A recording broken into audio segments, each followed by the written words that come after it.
Yeah, which is funny because, like I said, I've always been like very risk averse. I have a story about like when I was first trying to get the girls 2 record in jump, Zach and John had to like put a buoy for me to go around because they're like, you're going so early, you need to go later. I'm like, I can't go later. They put a buoy for me to go around.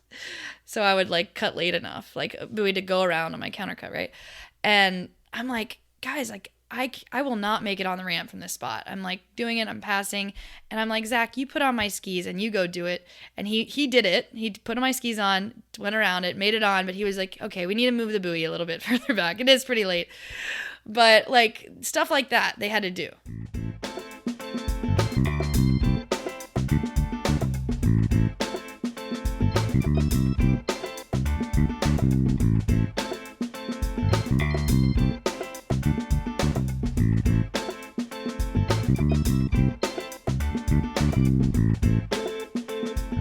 Hello and welcome back or welcome to the Waterski podcast. This is Matteo, your host, and the goal of this podcast is to promote water skiing. My favorite sport. I love it. It's good fun. Pretty much dedicated my whole life to it. If you never listened to this show before, what I try to do the vast majority of the episodes is to interview people in the sport, oftentimes athletes, but not just athletes. And even when I interview athletes, it always pleases me to see that water skiers are just very round characters. And this is no exception for this week's episode, which is my interview with Lauren Morgan. Lauren is a very well-rounded individual and a super strong skier, one of the best jumpers in the world, hands down. But especially a very self-aware skier and person. And what a pleasure it was to record this interview with her.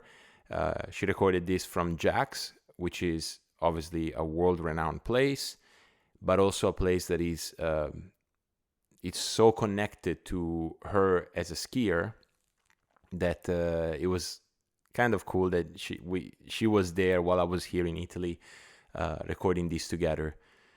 And Jack's also the place of the World Championships that just happened last year, in which she got third and her managed to achieve a world's podium, something that not a lot of skiers can claim to have. I just want you guys to enjoy it all. We speak about her beginnings, the importance of water skiing in her family, generations of skiers in the Morgans, and then it came her, who at first wasn't super, let's say, into it, and it's something I can certainly resonate with, although I don't come from a long and successful lineage of skiers as she does. But then we go through her journey in typical Waterski podcast style, up until today, and also her balancing act, which is one I also know very well, of trying to pursue high-level sports, water skiing, while pursuing a PhD.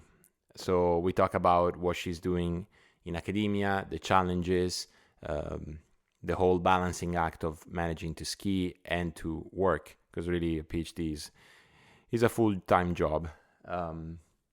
So yeah, I won't give any more details. This was a very fun interview, upbeat. I could have gone on for a little longer. And who knows, maybe I'll get Lauren in front of a mic again in the near future. Just one little announcement.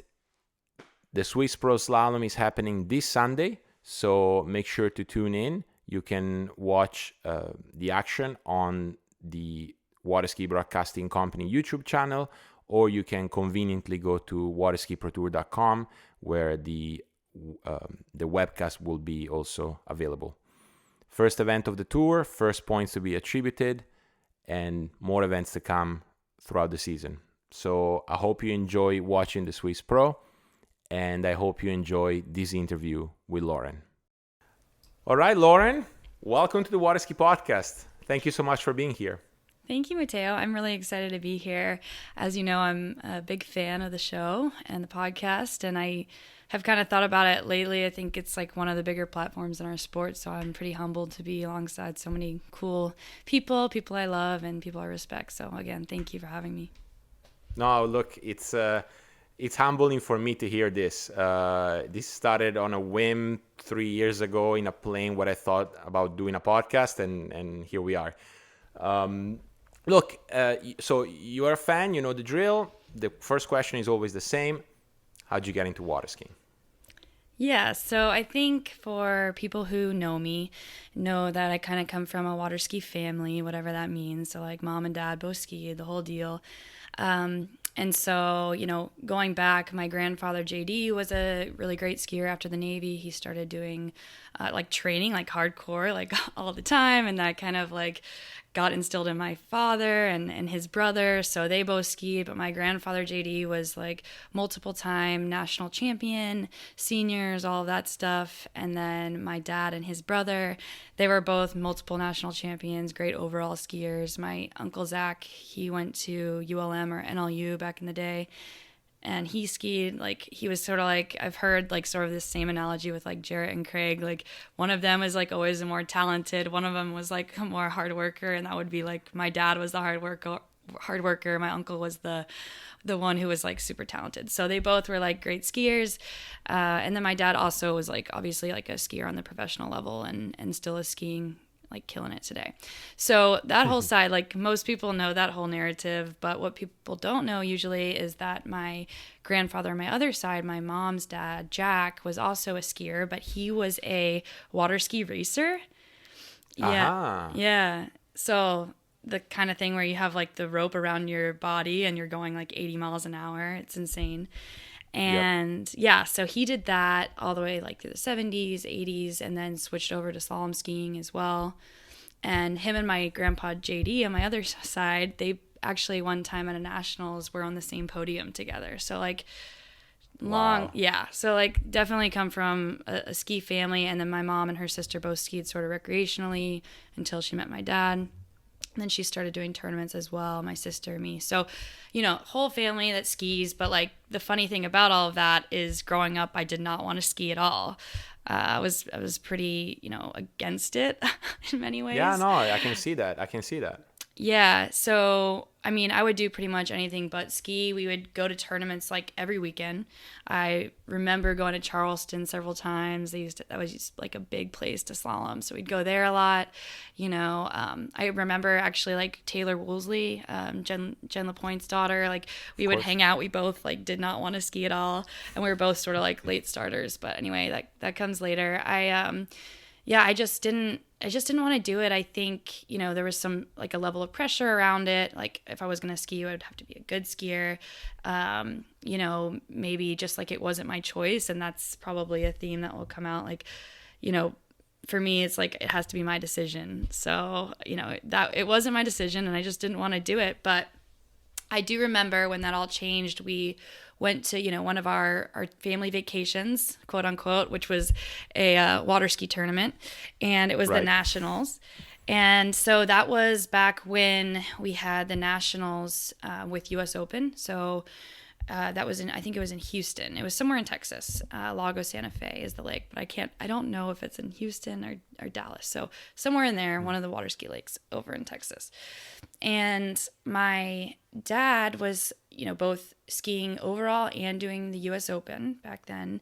My mom was skiing. My grandfathers were both skiing.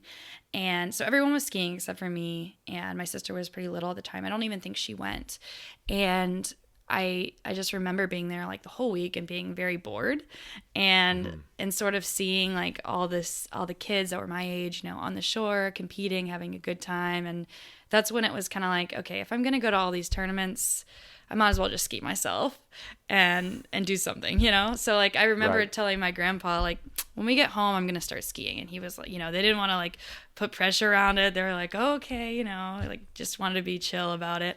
But I remember then like getting home, getting back, we had like 2 weeks before school started again. So it was like the end of the summer and my mom ordered me like combo skis and I got up on two skis, got up on one ski and ran the slalom course all within 2 weeks.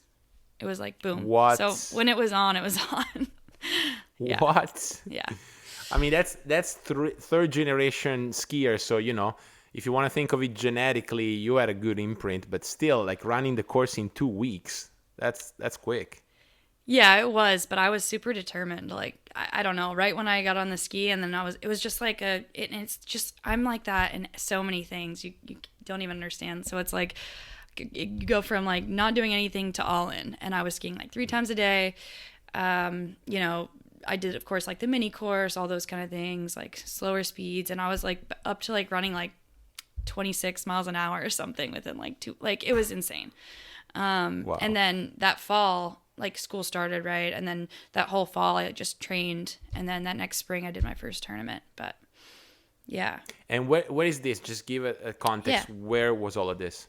Yeah, so this happened in the house that so we grew up on a small lake in outside of Tampa that had, it was a man-made lake actually, and it was, it had slalom trick and jump course on it, but then we moved away from there and we moved to like a bigger like public lake, and we had a slalom course there. So that was still outside of Tampa, and my dad, was at work, so this was just me and my mom at the lake, and that was it. Okay. Yeah. Okay. And so your mom, remind me, your mom was skiing already, doing some tournaments too, like tournament skier? Yep. She actually ran like 2:35 off in a tournament back in the day. Like now, wow. And she still does tournaments, but yeah. So proficient. Yeah. But it's an interesting thing because I think it will come up, but I remember you telling me that actually your mom still is a huge influence in your skiing, which I find interesting because obviously a lot of people would think of your dad, as a big influence because of what he has achieved in the sport. But so from the beginnings, you were skiing with mom. Yeah. Yeah. And then my dad actually came in a lot later, like when we got to like the changing the fins and all that stuff. So we'll get there. The stuff but yeah, he likes. At the beginning, it was my mom. I think my mom sort of knew like, and it's funny because this, the table's kind of turned, but it's like my mom probably knew like, oh, maybe we should keep Mike away, or like don't want to like push her too hard kind of thing, They had tried to get me to ski when I was younger, and obviously like did not work at all. So maybe that has something to do with it. I don't really know. I'll have to ask. But yeah, my dad came in a little bit later when we started getting into like the fin tweaking. Yeah, the fin tweaking aspect. Yeah.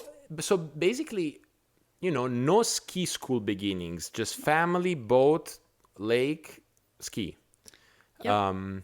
What memories you have of that? Was it, because I understand that I've decided to do it, I'm doing it full on, but how was it? Do you remember having a good time? Like, yeah, so I think about it as being like years that I just like skied at the lake with my mom, but it really wasn't that long. It was like, right, it was like a 2-week thing when I started to ski. I was at school, skiing before school, which wasn't always like the most fun because it was freezing, but I wanted to do it.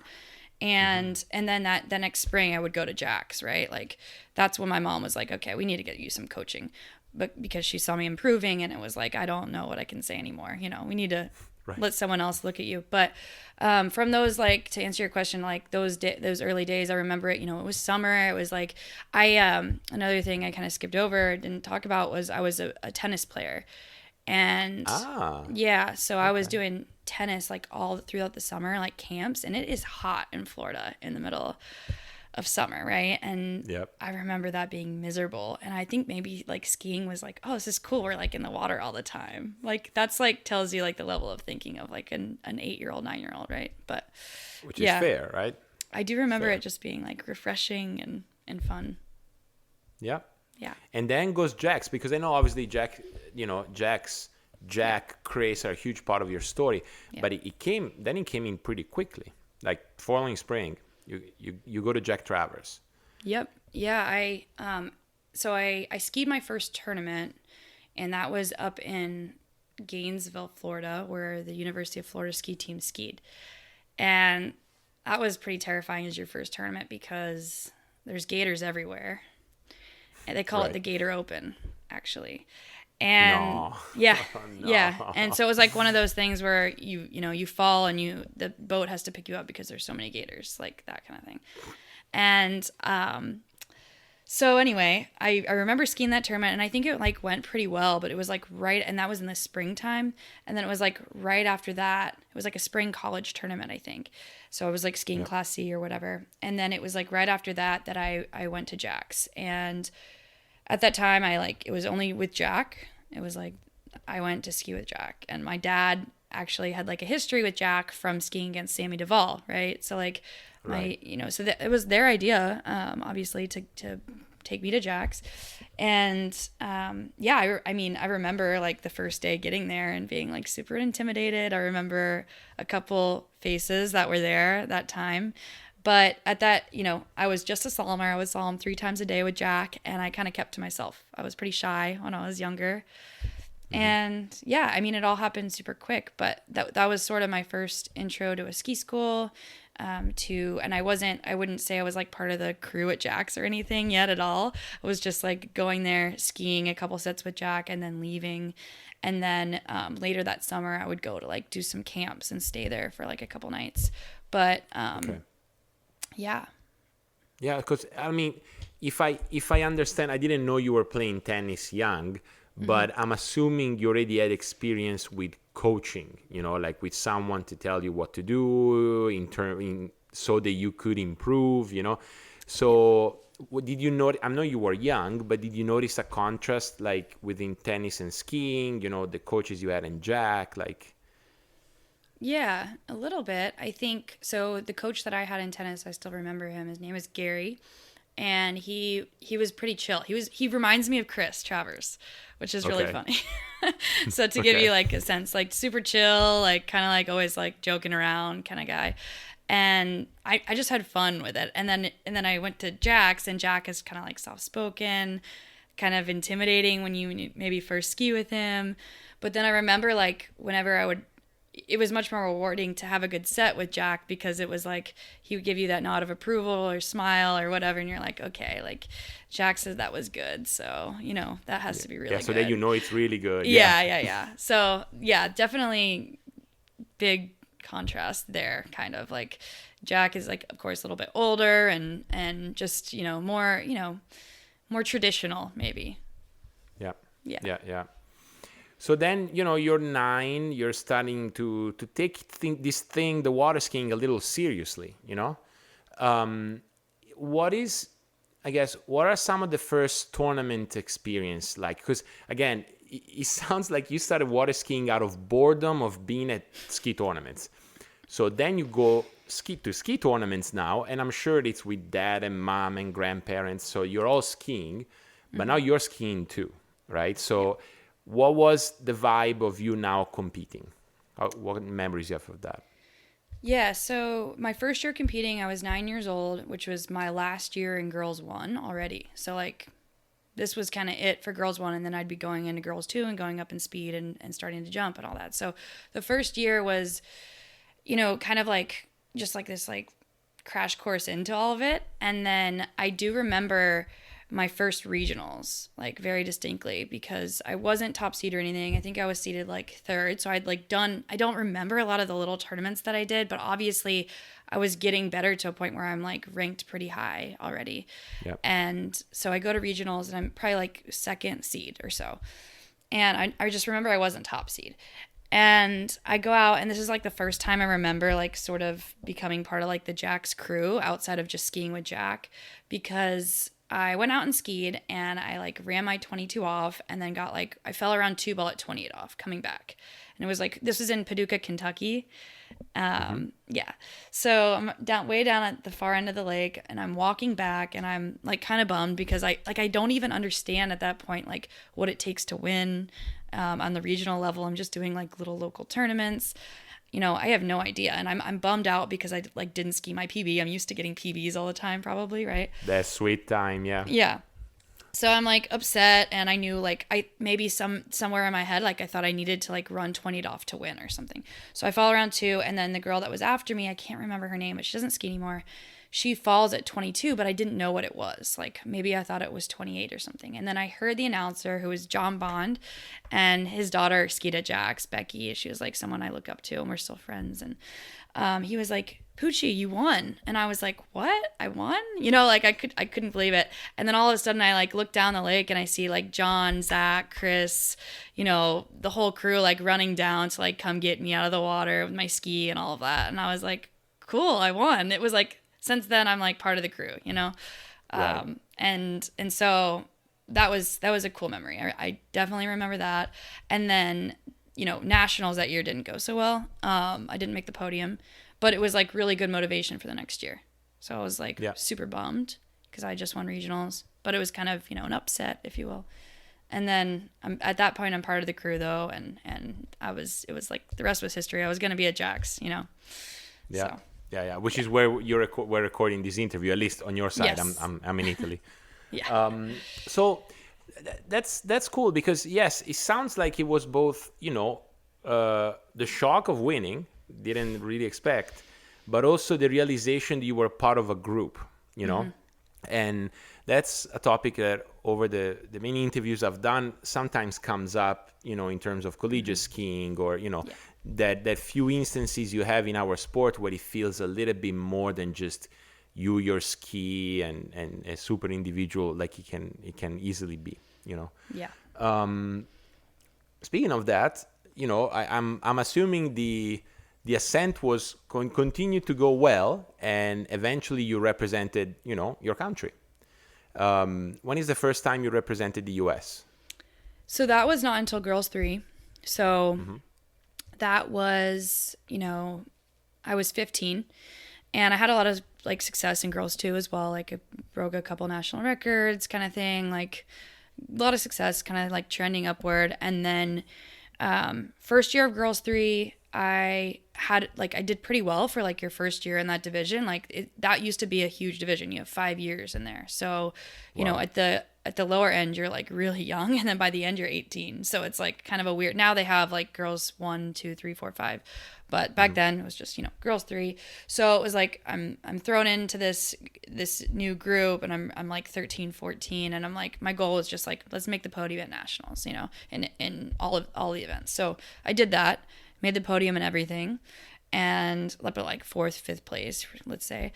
And then, so I'm say 14 years old or so at that point. And then the next year when I'm 15 is when I make my first team. And that was it was for both the Pan Ams and the Junior Worlds. And so the first tournament I skied outside of the country and represented my country was in Colombia, the Pan Ams. And that was really, and I got second in everything at Pan Am's. Ooh. Yeah. So it was like the first time I'm like, oh, like, okay, this is pretty cool, you know? And it was Caroline Hensley was sort of like the big skier, big competitor at that time.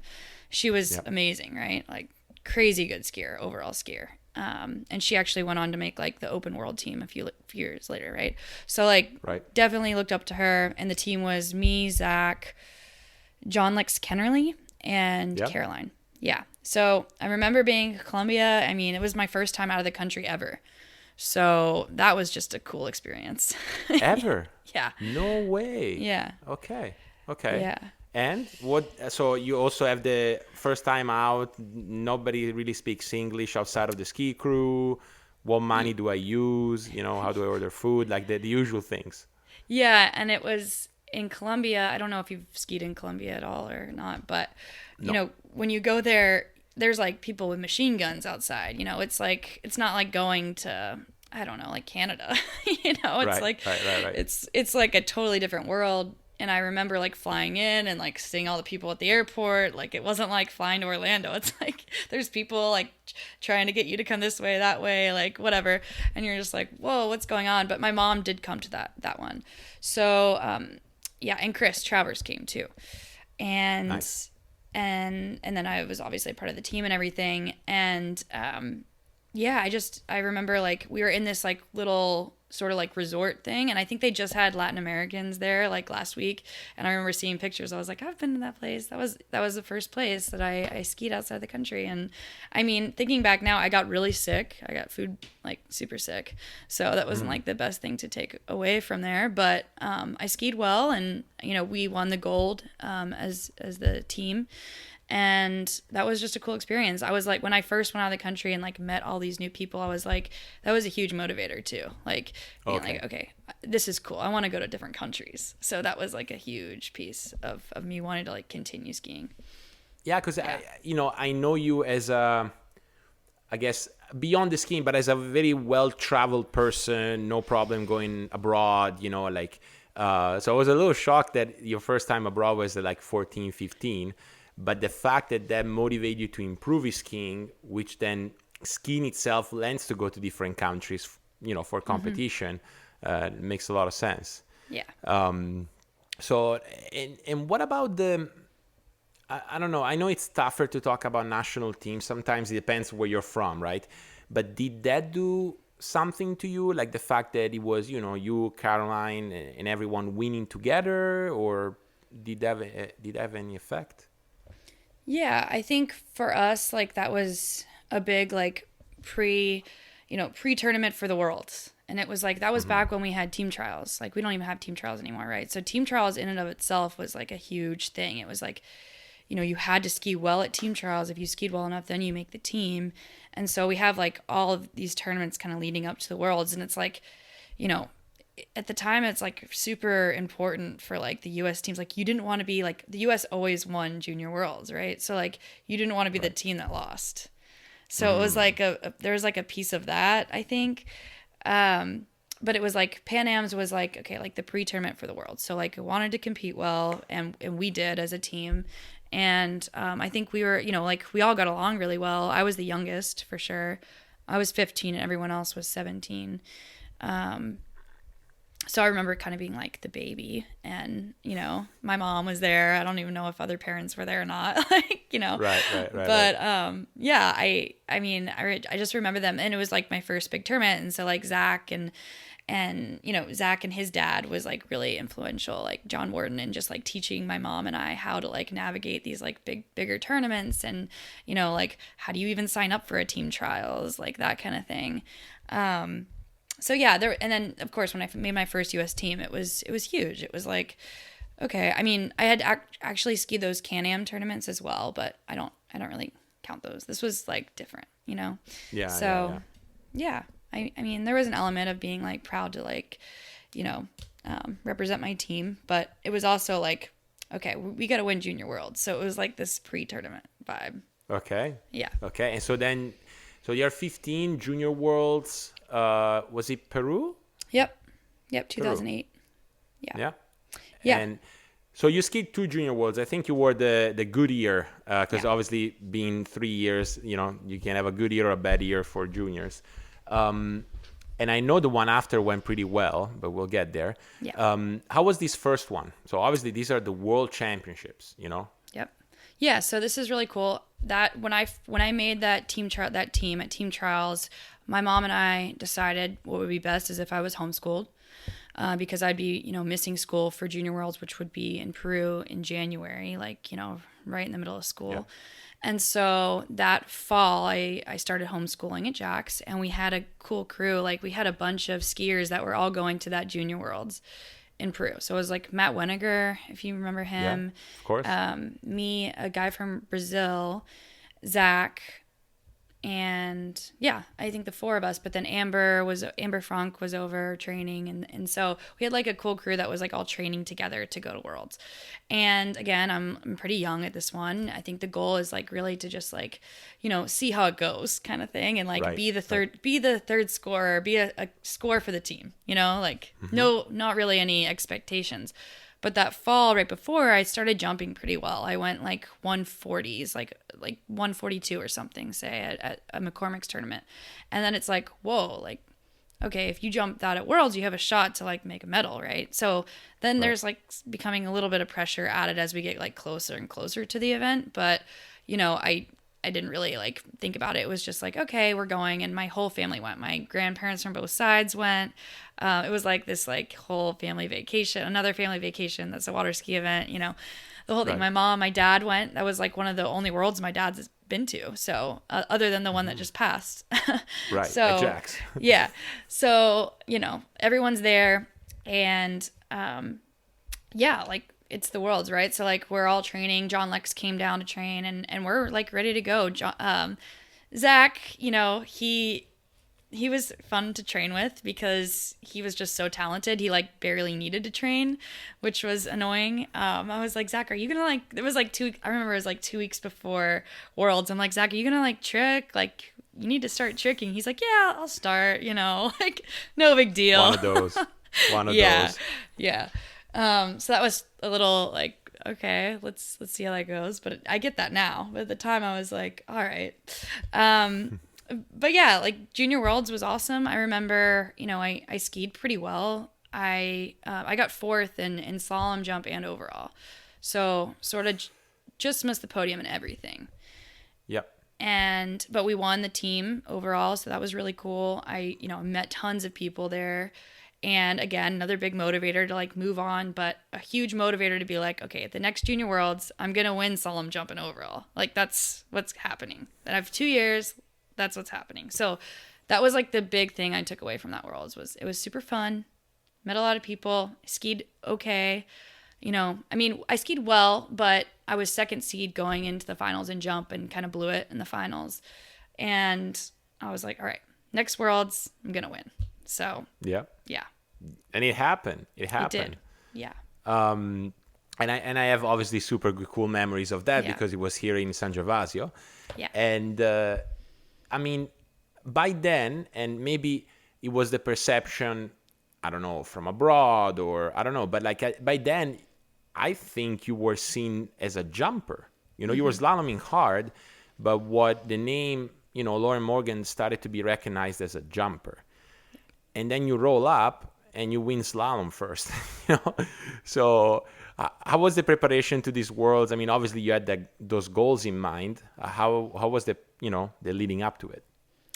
Yeah, so definitely was a jumper. I think that spring I broke the U.S. record, 154. That was Alex Lorentano's record. And so like, okay, I'm starting to jump, pretty far. I'm starting to think about like jumping after Worlds, like being like a pro jumper. Like that was like sort of like the identity I was going for, that's what you dream about. And then, but Junior Worlds, like I said, like at that Worlds in Peru, I made these 3 goals. It was like slalom, jump, and overall. Like I've got to do it. So I actually thought of my identity more of like a jumper overall skier, even though like my tricks was not where it should have been. When Natty came to Jax, like she helped that a lot, but right. She made me train a little bit harder. But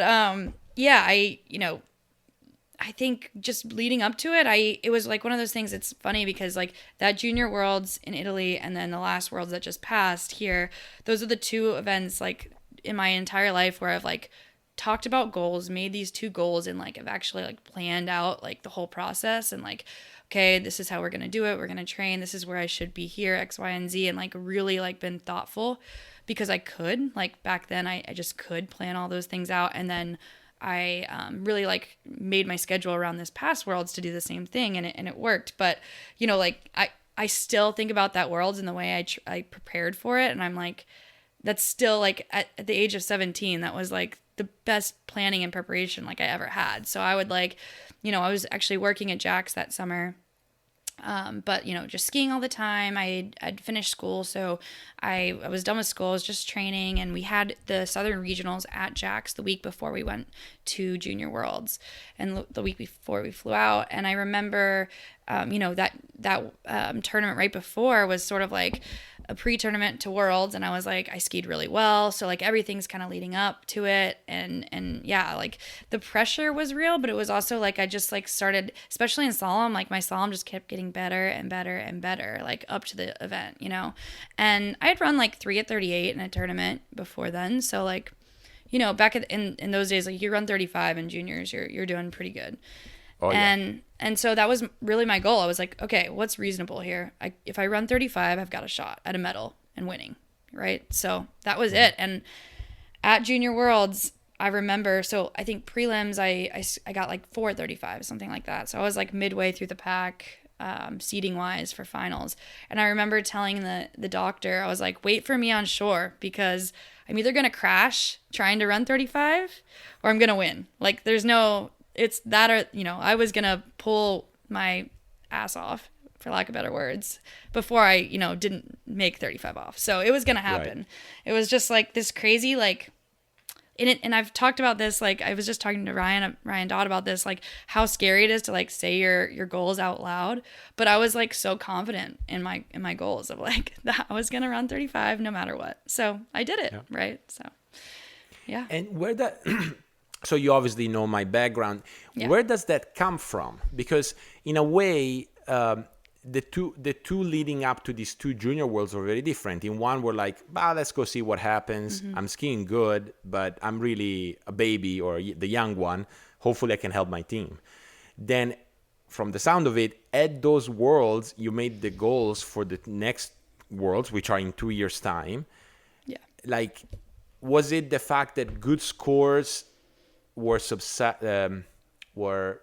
like subduing the pressure? Or what was going on mentally? Like, was it like one of those times where you have that certainty that you can do it no matter what? Like, describe it to me. Yeah, no, not really. It wasn't like a certainty that I could do it no matter what. It was more like, I'm going to do it or I'm going to crash really hard. Like, mm-hmm. This is like, mm-hmm. I'm going to at least fight trying, right? So, going back to that Peru Worlds, I think, all the kind of like sacrifices my parents made, like just being like, okay, you're gonna homeschool if this is what you really want to do and this is your goal, you're gonna homeschool and we're gonna give you every opportunity to do it. And it was like my dad has always said, like, I'll give you things and you may have a lot of opportunities or privileges or whatever. He's like, but we expect a lot out of it if we're going to give it to you. Right. So it was like sort of just like, a mixture of that probably. And then me, really wanting to achieve those goals. And like I had all the goals, like I'm looking at the same wall that I had back then, but like, I had all the goals like written on my wall. Leilani still talks about it to like kids when they come, like Chris and Leilani both. Like, I don't know, I was like a different kind of child. I have no idea like what it really, how I kind of got there, but I just did. And I mean, it's funny because I like was not an academic at all when I was younger. And now being like, super in academics, I'm the same way. It's like, if I want to do something, I do it and I plan it. I'm a huge planner, but it's a matter of me like deciding I'm going to do it. Just like it was when I started skiing. It's just like that switch almost. It's very strange, but I can still turn it on and off. Like it's just gotta happen. Yeah, but and it sounds like you turned it on in Peru, and then you came here, and you worked hard towards it. So let's jump back to that final. Your mid-pack, mm-hmm. The doctor is on shore. What happened? Doctor's on shore. I remember. So yeah, mid-pack. I think the lead was like, let's say 4 at 35 off, and I'm like, okay. I remember feeling really solid skiing in the prelims. Like I was on it on that pass, and like you either get like 2 at a pass or you're like running the pass. So like I did feel really good in prelims, like I can run it. So that did give me like a little bit of confidence, right? Mm-hmm. But I go out and my 32 off was horrible. The video is on YouTube and I'm like, wow, that was like the most horrendous 32 off I've ever run. But I always remember like whenever I had like a bad 32, it like makes you focus more for 35. So I had a really good gait, didn't even have like the best one ball. I remember at like 2-4 just like saved the whole pass and I pull all the way to 6, somehow get around it. I throw like the biggest fist ever. And I kind of just like lost my train of thought for 38, but I got 1 at 38. And I remember Mario Pagozzi was the driver. He was stoked. Michaela, she was top seed, but on the team with me, and she was yelling, she was stoked, and everyone is cheering, Chris, everyone. And then there's like 6 skiers after me, and they're just like dropping like flies. Like no one's running 35, right? Like a couple people ran 35 in the prelims, but like pressure's on, whatever. I think Brie Carter got the closest. I think she went inside of 6 at 35, but people just kept falling and falling and falling. And then it was like, okay, here comes Michaela. She's top seed. And then she fell. And I was like, I just won. Like what just happened? And, it totally messed me up for jump. Like I won jump. I didn't have I wanted to get the junior world record. Didn't get it. I was just like still so ecstatic. It was still one of the coolest like accomplishments ever because so unexpected in a way, but like such a big like achievement, a goal that I like set. And it's like one of those things you're like, this is really like a dream come true. Like, you know what I mean? It's Yep. Yeah. So still one of the coolest feelings I've had. And all of like the Yes. really cool things are like that. Like it's like whenever you like, okay, you decide you want to do something, and then it's like for jump, I was definitely expected to win. So that victory wasn't as cool. It just wasn't. You know, it was like more of a pressure, like you better win. Like whereas Yeah. Solemn, it Yeah. was like Yeah. I did it, you know. So Yeah, it's midway through a final, big score can make or break a tournament. It's cool. So I'll give you a couple of, as you were recalling that final, I'll give you a couple of things about those worlds that hopefully can spark a good conversation. Okay. And obviously, I can see how you wanted to go for the junior world record, because on the boys' side, there was Timmy, who actually ended up doing it. And, it was one of those things where there was a lot of opportunities for huge scores in those junior worlds. And I believe it was Iris that did the women's trick junior world's record, and then Tim in men's jump. So high level skiing for sure. Then the other thing obviously was Chris, who, in my memory, there were, 29 US skiers. It was absolutely insane how many, between obviously the team and the individually qualified. And I remember Chris managing athletes and parents and training time, which was squeezed in. I always say, like, we pulled 29 rides or 30 rides in an hour 15, me and Chris, during those practice. And it was just one jump, one slalom pass, the guy swims back, the second one from the boat, puts his ski on, one pass. It was absurd. And obviously Chris won the Coach of the Year award from AWSA that year. Fully deserved. But I say all of this because obviously you and Chris is a huge part of who you are as a skier. Was it him that helped you preparing for those worlds? Did he come more in the picture later? yeah, Chris came into the picture when I, first, like around, I want to say like back in like Girls 2. So like Chris had been in the picture for like a long time. And yeah, I can distinctly remember Chris being there in Girls 2 when I was like about to break the Girls 2 records, and we were like flying all over the US to like get me to try to break that. Like he's been there since pretty much day one, really.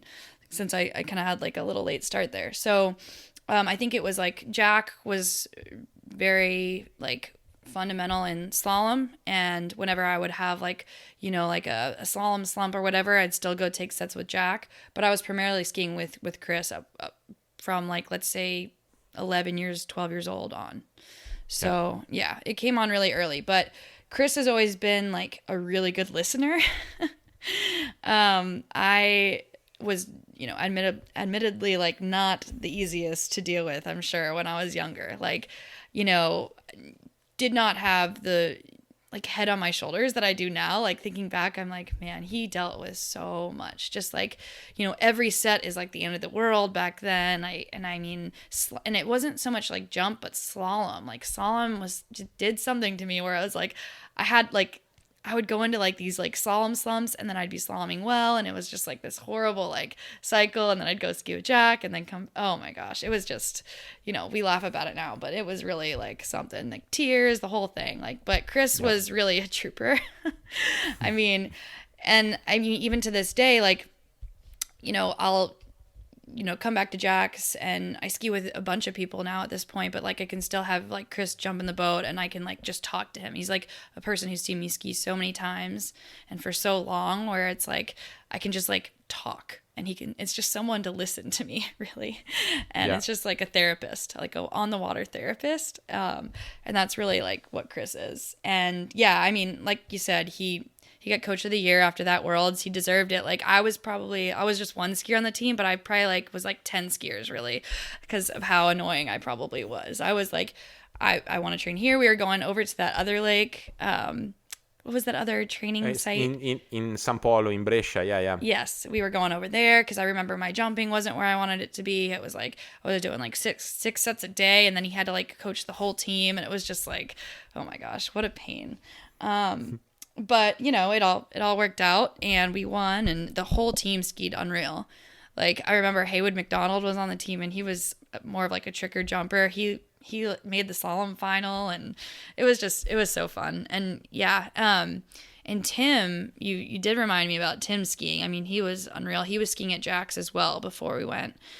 We had a bunch of skiers at Jack's before we all went over there. So Alex King, the whole Australian team was there. Josh Bryant. Yeah. Yep. Yeah. Yeah. And I didn't trick as well as I wanted to at that one. So I came third in overall. But I really, the slalom, winning slalom was like the best part. I mean, it didn't matter, Right. you know, at all. So, Yeah. yeah. No, I say that because, I mean, that connection with you and Chris has been certainly one of the constants in your skiing career. And I agree with you. Like, I mean, I can say about what you said about Chris now is that exactly what a skier at your level needs, you know, like you don't need to be told what to do, you know, like you need to be listened to and sort of like, you know, help you figure it out yourself. And in that regard, that tells me Chris is a fantastic coach, which I already knew. But give us a sense, like, you know, let's say I come to ski. I mean, I'm actually going to be at Jack's in 4 weeks. So I take a set with Chris, you know, what is he going to do? Like, what's the vibe of skiing with him? If he's coaching someone he has never coached, say, I mean, I'm sure you've witnessed that. Yeah, Chris isn't gonna, like, honestly, Chris isn't gonna say much at all if he's never seen you ski and it's your first set. It's gonna be a discussion after. And it's funny because I coach the same way now. It's like, what are you gonna tell me while I'm out there in between jump 1 and jump 2 with some hand signals? You know, like, what are you really gonna tell me? And it's like, please don't tell me stuff between every jump or every slalom pass, something different. He's not like that. It's going to be like an overall summary at the end of the set and then something to work on for the next set. And that's, you know, and it wasn't always like that, but I would tell you, like, that's how he would be now. And I think, you know, that goes a long way, like you said, to like make the skier really think for themselves. I've always been really good at that. Like, people talk, like, you know, when someone would ask me, like, what are you feeling on the slalom ski? What are you feeling about jump? I can tell you, like, I'm really good at those, like, feelings. But I think that's a lot, you know, a lot of credit to Chris, where I kind of had to be in a way. So, yeah, I mean, if you came to ski with Chris today, I'm sure it would go like, you know, you have your set, and then after you're gonna talk with him, you know, for a while. And I mean, even if there's a next skier on the dock, you can sit there and have a conversation with him. It's not going to matter. Like, the next skier can wait. So just that time to chat. And that's literally like my, you know, schedule now. Just skied right before I hopped on this interview. It's like I ski, we chat after, and then it's like case closed, right? And that's like, It's like this kind of like finality component to where I can like, okay, that was successful. Even if it wasn't, whatever, we talked about it. Next set. Like, let's move on. Yeah.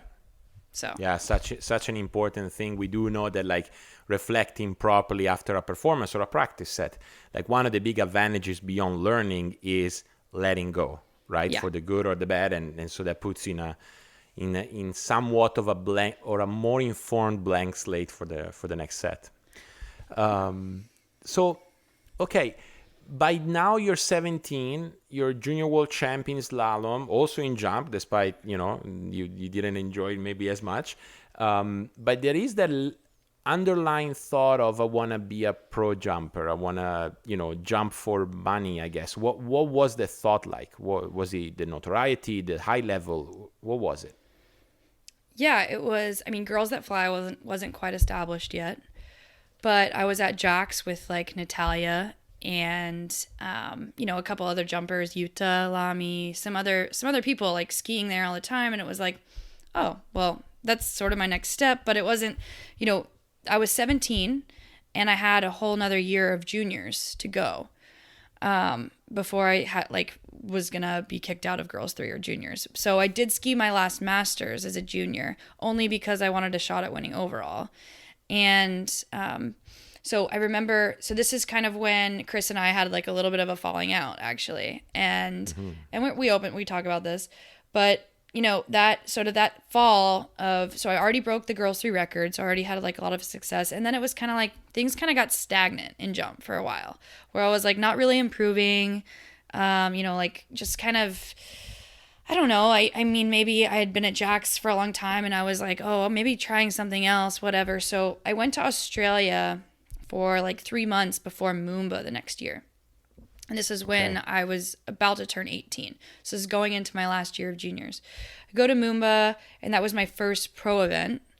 I jumped at 33.6 and still at 5 foot, but make the finals, whatever, jumping with the girls. And I kind of see that. I'm like, this is pretty cool. Next year I want to be back here, same thing. Then I get home and Chris and I just like weren't vibing the same way. I don't know what it was. It's just like something like maybe I ski with someone else and I like, when you're 18, you're just like kind of a little asshole. I don't know. Like you can, for lack of better words, like you're just like, you want to try different things and you're just kind of I'm a brat. Okay, whatever. And I get back and I decide that I'm going to go to Masters. And then after that, I'm going to go and ski at Corey's for a while. I'm going to go ski with Tanguy. And that was obviously like another like rough area, right? Like they were just like what is she doing? Like great. Right. And I was, I think we had skied together for so long, and I was also like part of the family at Jack's. Like John was my brother, Chris was my brother, Jack and Leilani are like my second family, and it was like I just kind of wanted to like break away. It was like the rebellious teen kind of thing. Yep. Yeah. So that's when I, after Masters, I win junior Masters, and then I go to Corey's to ski with Tanguy. And this is the summer I'm 18, and I would go to college the next fall. But, that was the summer I really started like bumping up the speed, bumping up the ramp height, all of that. I'm getting like PB after PB, starting to finally jump 50 meters at the end of that summer. And I started going to some of those pro events that year, for the first time. So I went to like my first night jump, my first worlds in Russia, in Dubna, all at 5 foot though, and just really low expectations, right? Like I just wanted to do a year of like just trying out like all the pro events kind of thing. And I'm still slaloming a little bit and tricking. And that year, I mean, I just kind of like got the bug. I think like, getting like, again, like having like some kind of like stagnant, didn't really like junior Masters. Like I won jump, but did not slalom or trick well. I was kind of just like over skiing for a little bit. And then I was excited to go somewhere else and ski. So like just that was like a new, fresh thing for me. And, when you're at a certain level, like just being excited is going to get you somewhere. Yeah. So I was excited about it, and kept getting PB after PB, bumping up the ramp height, doing all these tournaments, and that's when Girls That Fly started that summer. Yep. So my dad had a big piece of that, but that was like June and Marion, Natty, Alex Laurentano, Yuta. So like a bunch of these girls like all started this, and I was sort of, again, like Jacinta and I were sort of the young ones, and but it was still cool to be, again, a part of a group, right? So then that next summer, 2012, would be like when we had the Girls That Fly tour. And that was like tournament every weekend. We were in Australia for 3 tournaments, then, World Cups, and just all summer tournaments. And just like, then when you start traveling like every weekend to a tournament, going to all these places around the world, you're like, oh my gosh, this is a lot of fun. Right. And I'm actually like making a lot of money too. like right. Just a side piece. Like I mean, 2012, I had like a lot of success. I don't, Natty was actually injured that year, and Jacinta wasn't quite like to level she was, but I was getting like podiums at every tournament. And, it was just like, that was like really motivating and fun. Right. I loved night jumping. I always have. And just like the kind of like camaraderie of like being with a group and going to like all these different events. It was so cool. But then like eventually like the Girls That Fly money runs out, right? And then the tournaments start to like fizzle. And then you're like, oh, this isn't gonna last forever. So that was like a huge piece. But like the part about jumping that I just, I always looked up to like people like Natty and Marion and these girls, and I just, I thought it was cool, and I wanted to be a part of it. It's pretty simple. Yep. But college, I did do the whole college thing as well at the same time, which was was really great to like, I wasn't just pro skiing. I had college and I had, and I wasn't into academics at all at that point either. But, that was also as part of that group. So it was just like a really fun time of having like collegiate skiing and all these pro tournaments, just loving it, like doing something every weekend, right? It was cool. It's really cool. So, no, I mean, I bet, like, and on top of this, if you're making podiums every week and you start to make a little bit of money, which, as an 18, 19-year-old in college, starts to be quite motivating and fun. But I guess it obviously strikes me as weird that you say, I was in college, but not really into academics. When did that switch happen? When did you start understanding that, maybe there's a thing called, a career in school, or however you framed it in your head at the time? Yeah, so like I said, Girls That Fly starts fizzling out. Tournaments aren't as frequent. Collegiate's coming to skiing is like sort of like coming to an end. It's like 2013 or so. And we had Worlds that year in Chile. Yep. And so I took a semester off to just train for that Worlds. It went horribly. I trained, really hard. This whole thing so I thought, and then I get there and I think I got I made finals, but I got like 9th place, but I was trying to podium, right? I mean, that was always the goal, podium at the World. So, that goes horribly. And I'm like, man, I need to think about something else, because between 2013 and 2016 was sort of like up and down for me. I did in 2013 win a pro event. The only pro event I've ever won was in Russia, but outside of that, like, it was a horrible year, and it was just like up and down. And then 2014, 15, 16, all kind of the same. But somewhere in there, I think it was around 2015 when we went to the next Worlds in Mexico again. At that time I decided, okay, this is sort of my last year of like just skiing. In 2016, when I graduate, I'm gonna go to grad school. Like, it's happening. I'm moving on, and I'm going to focus on academics.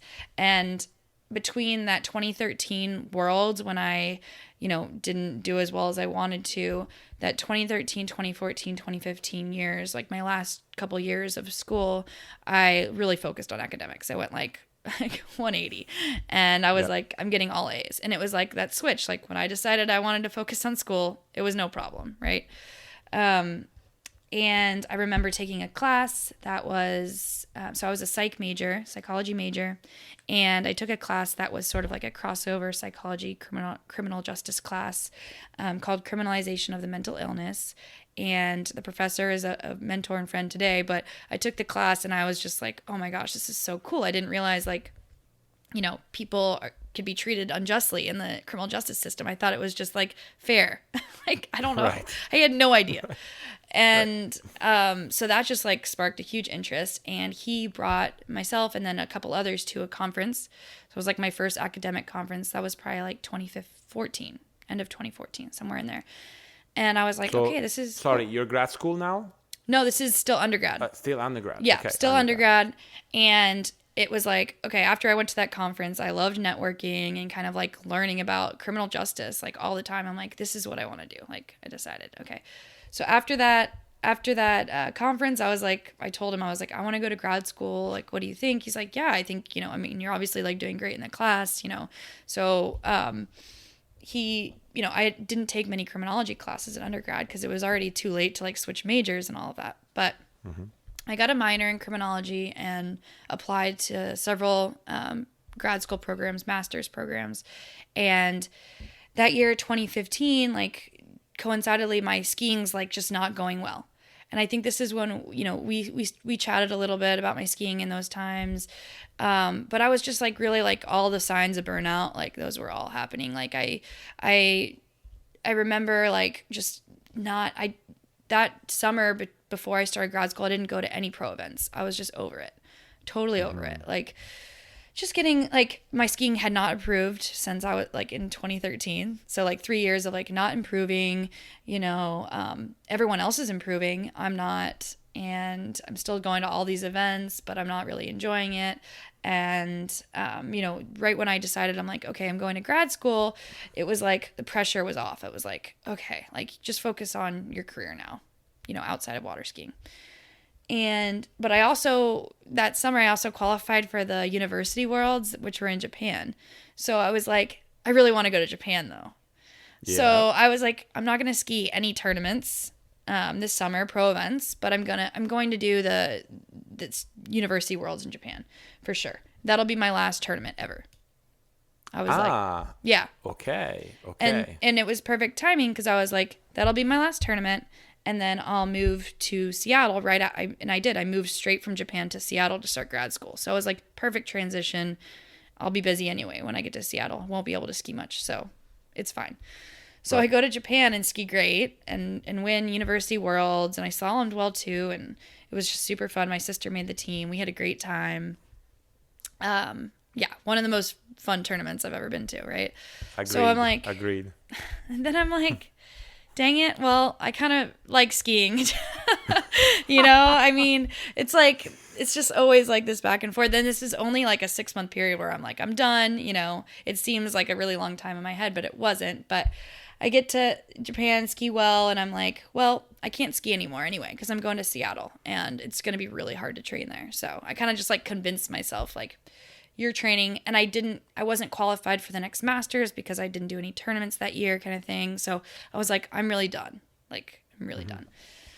So I get there to Seattle. I start grad school, which is like crazy hard.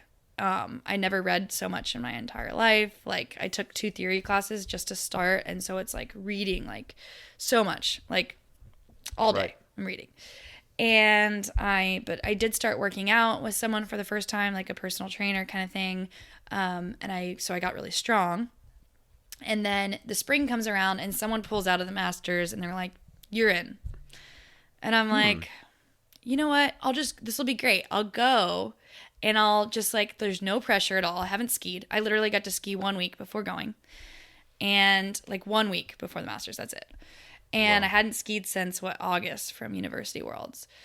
And I'm like, so there's literally no pressure. I'm just going to go. It's Memorial Day weekend. I have the weekend off. I'm just going to go and like hang out with my friends because I do miss the friends part of it, Mm-hmm. I get there and I made the finals for the first time ever. First Masters final ever. And no training, basically. And I'm like, are you kidding me? Like, what just happened? What's this? Yeah. So then the hooks are set back in, and I'm like, okay, I'm going to do both. Right. So what was in your mind? Like, is it, I came here with no expectations and I did well? Was it the physical preparation? Then you now started to sort of like keen in.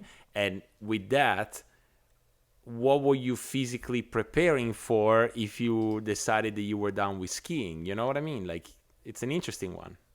Yeah, it is. And it's funny because my trainer, I'll never forget him, like sitting down with me. This was probably like that October that I moved to Seattle. And he was like, why do you want to train?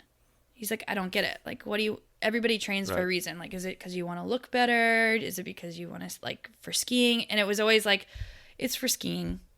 I never like, I never wanted to like lose that like piece of my identity, right? Fully. Mm-hmm. So like, I've always trained in the gym to ski. So like, yeah, I never like totally got rid of that piece of identity. It was just like a front sort of, I think, that I needed to have. And yeah, so I'm training, and yeah, I mean, and it was funny because like right when I qualified, I like told him, I was like, I qualified for Masters, and like he was like stoked, and it was like, okay, so here we go. And I mean, I had, like I said, no expectations, but it went really well. Maybe because I didn't put that extra pressure on myself. I don't really know, but I obviously had like a better head on my shoulders somehow, probably because I wasn't overtraining. I have no idea.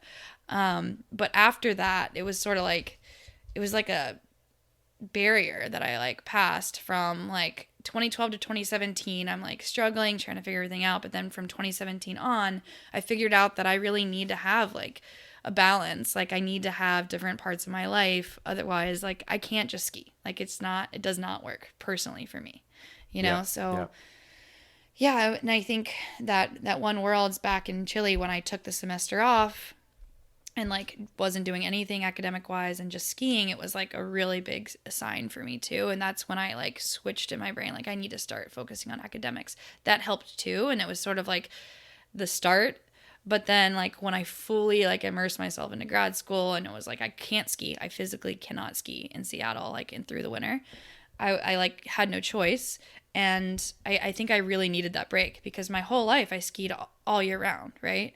Yeah. Up until that point. So yeah, now my training is totally different. Like I'm big fan of like taking breaks, totally different. Yeah, totally different. Now, in that period, we sort of skipped through that a little bit. You studied skiing quite a bit with Tanguy. Now, I know Tanguy and I know Chris. I couldn't think of two more different people, right? But maybe speak about, the differences in coaching and what you learned from Tanguy, because you skied with him quite a bit.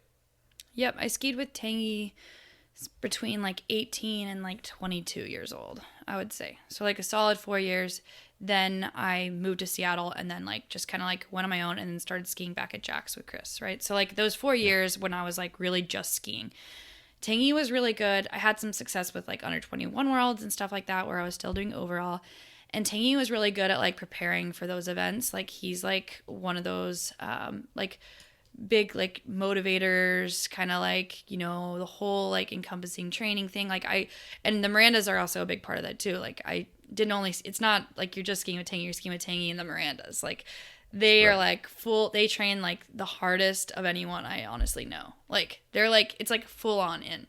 Like you're not just training, you're eating well, we're cooking, we're going to the gym as a group, it's like a group culture that's like, and Pipe, right, is like winning world titles at this point in overall. So like we're all on like Pipe's kind of schedule, like all in this like same like mode of like training. And Tanguy's like, you're doing this is how you're doing it. He's like, you're taking a day off. Like I didn't have the say, whereas like Chris is like, I'm like running the show with Chris, kind of like we're having like talks and stuff, but I'm telling him when my sets are, when, what days I'm taking off, kind of thing. I'm planning everything. With Tanguy, all of that was taken out of my control, right? Like Tanguy's in control now. So it's like, we're going to ski these days and we're taking off this day. And like if he saw me out in the water and I looked tired, it's like, you're done skiing for the day, go do something else. And I'm like, no, I'm skiing again. No, you're not. Like there's no arguing with Tanguy. It's very like, he'll tell you how it is and you just do it, right? But I also had a lot more like freedom on like the social side of things. Like Tanguy now is like my second dad, but like at the time, like starting to get to know him and like building rapport, like he would kind of let me do whatever I want, on the weekends, like when I wasn't skiing. So it was like really cool to like be away from Jags for like the first time and like, hang out with friends and like go to like, I don't know, like whatever teenagers do, but like just like being in a whole new ski school kind of thing. And kind of had some like more freedoms. Like I wasn't a part of like a little like family anymore. It was like, I'm like 18 now and I'm an adult, I guess. And so he let me have those freedoms, but he was also like more of a, he did the planning for me. I guess that's like the biggest difference. But coaching wise, he's he's just kind of, I think obviously he coached like Angeliki. At the time it was like Nancy, me, and Manon he was coaching, and we're all at a similar level in jump. They were a little older than me, but we're all like jumping twice a day together. And it's like, he kind of like, I think, I don't want to say he was like telling us all the same thing, but we're all like building, it was like being around this like amazing group that Tanguy had. Right. Mm-hmm. And it was like super motivating. Like Tanguy just always had this like super motivating group, fun group to train with, and different. I don't know. But yeah, they are very different coaching techniques. For sure. Yeah, because this actually came up recently when I interviewed Matt, and he said that like Tanguy is the accountability master or something like that. Basically, like he's gonna make you stick to whatever he thinks or you mentioned that you want to do, right? And then obviously like the motivator that we all know. What do you hold of that now? Because I think you're back skiing with Chris. You're much more on the juggling of your two worlds sort of schedule. Any sort of like thing that you're still using, or it could be something technical. I don't know. Yeah. Yeah, I pull from, I've had the opportunity to ski with like several people. Like I'm super lucky. Like whenever I was in Seattle too, I ski with like the Goodman's family and Mark Lane as well, right? And then just this past year, I started skiing with Ryan Dodd a bit. So like I've had like this like really like fortunate like way of skiing with tons of different people, and being able to like pull little pieces from everyone, which is really nice. And then I kind of like, I say like now, I kind of like coach myself in a way, but I have like all these like key pieces with me. So like Tanguy is definitely like, you know, Tanguy was the first person to like tell me to take breaks and like, you know, plan your skiing out in advance. Like I was always the planner with Chris, but, you know, I would definitely ski through being tired, ski, just train. Like it was like kind of more of like a grindstone thing where I was never rested. Right. So like Tanguy taught me like that piece of like, okay, making sure you're trained well, and like peaking at tournaments. Like with Tanguy, who was like really good, I could be like not skiing well in practice at all. And then, you know, I was super tired. Like this, I remember distinctly, like we were going to the Malibu Open one year, and it was like the Thursday before we were leaving. I skied I was just skiing awful. I was like crushing every jump, and he's like, "You're just tired. We're going to take a day off and you're going to ski great when we get there." And I did. Like he was that like boost of confidence that I bring with me now for sure. Like I do not ski well in practice in general. Like I'm much more of a tournament skier, and I take that from Tanguy. I really do. Like he's just like, I always have like Tanguy on my shoulder at tournaments. It's like very strange. Right. I'm like, I have this like weird confidence in tournaments. It's strange.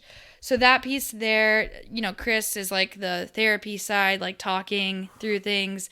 And then I would say like my skiing got to a more technical level when I went up and started skiing with like Ron Goodman and Mark Lane and those guys. Like Ron was very big on, you know, taking like pieces out of my schedule to just like try stuff.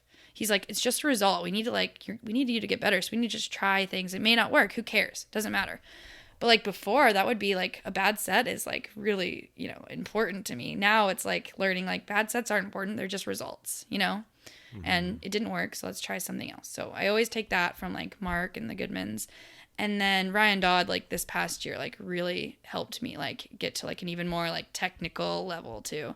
But yeah, I feel like those are like the four kind of key people that are four kind of key groups. Like I think of like the Goodmans and Mark as sort of like a group, but yeah, that have all shaped like who I am today.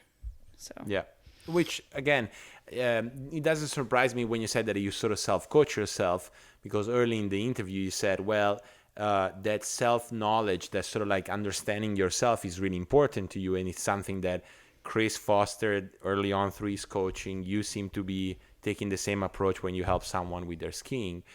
But it is, I think, important to, acknowledge, but also like recognize where some of the pieces that make us who we are came from, right?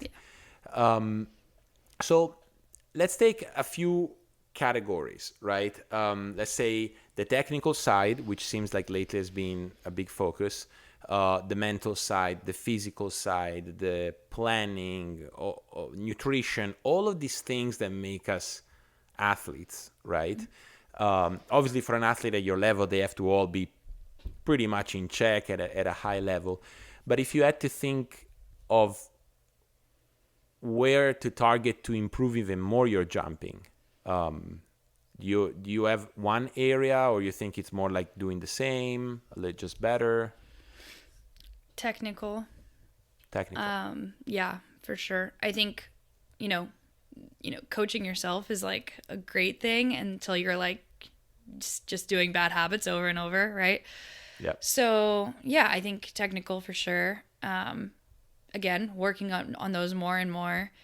And I'm always a big fan of like, I know exactly like when I look at a video, like what's wrong, like I need to, keep my shoulder up here, whatever. But I'm like really big now on like going back, like, okay, why is my shoulder here in before the jump? What's going on? So like, that's where Ryan really helped last year. Just like moving back, did a lot of like more drills and stuff that I'd never done in my life. Right. So like really where you like some of these drills, like you have to be in the good position or you're going to fall over kind of thing. Right. And yeah, so I would definitely say technical. Mentally, I feel like since I kind of like crossed that barrier in 2017, like mentally, I kind of like always feel like I have like a chip on my shoulder in some ways, but also like a weird confidence in tournaments. So, and I don't know where that really comes from, but I guess, you know, thinking about it and talking about it today, like maybe like a little piece of tangy there, you know? Physically, I am dealing with some injuries, and that's like life of a female jumper specifically, you know, like knee, hip, back, like common stuff. So this whole winter I just spent with a physical therapist, like just fixing everything from last year and like putting pieces together.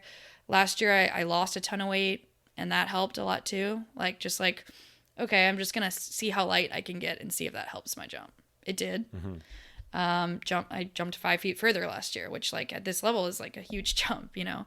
It is. It is. So yeah, like all those pieces are starting to come together. I think now like the last like piece to like start jumping, you know, 190 is technique. So yeah, which is good. I think at a level like yours, the one of the abilities of improving is really recognize where you can use your time, and in your case already a quite limited time, because you have to juggle that, we haven't even said it, with a PhD that you're pursuing. So, you know, it's not just, you know, like easy going academics. Speaking of which, where are you doing your PhD? Who is your mentor? What are you working towards?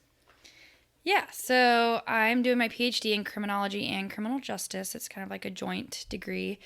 And a lot of people, I would say I study more of the criminal justice side, which, you know, a lot of people kind of use those things interchangeably, but they're different. So criminology, the, you know, sort of questions you ask in that field are like, why are the crime rates high? Like, why did COVID increase crime rates? That kind of thing. Whereas criminal justice is more about like, why is the system treating this person that way? Why is the system, why are there more disparities in the system? Or, you know, more about like the different pieces of the system, like police, courts, corrections, those kind of questions, rather than the person and like criminality, right? So those are kind of like the two things. So I definitely like answer all kinds of questions and do research around criminal justice and the system. And my personal research focuses on sort of like the intersection of the child welfare system and juvenile justice. So, you know, youth who are in both systems, sort of like in foster care and in that like all-encompassing system, but then also like get an altercation with the police or like kind of crossover. We call them crossover or dual system youth in some way. So like they're not only like they're a really hard population to study because they're not only protected by foster care, the, you know, family services, but they're also protected by the juvenile justice system. So my research actually focuses more on sort of like the practitioners that work with these youth to sort of understand, like, we already know that these youth have like terrible outcomes into adulthood. We know that the prevalence of these youth is like getting higher and higher, but like, what is it that the systems are doing to cause this?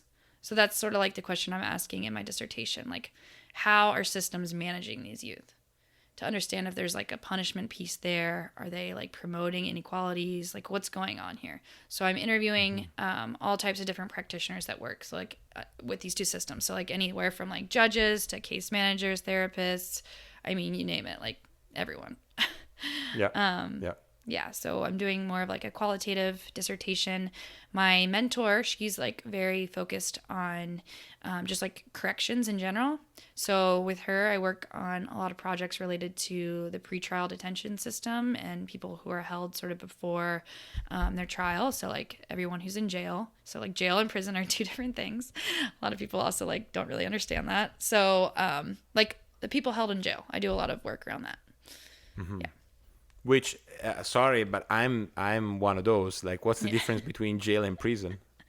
Yeah, so like prison is where you go once you've been sentenced. So, and typically for longer than 1 year. So like, you know, we're talking about like higher level crimes here. Whereas like jails are like a holding center, essentially, before your trial. Or if you had like a misdemeanor or something that's like a less than a year sentence, you'll be held in a jail. So, and jail is not a nice place to be. Prisons are much better in terms of like housing, I don't know, characteristics. I mean, it's like you can't even compare the two. Jails are very like turbulent and people coming in and out, whereas in prisons you kind of can like get into a routine and stuff, like I Yeah. mean, it sucks, obviously, but it's the better of the two for sure.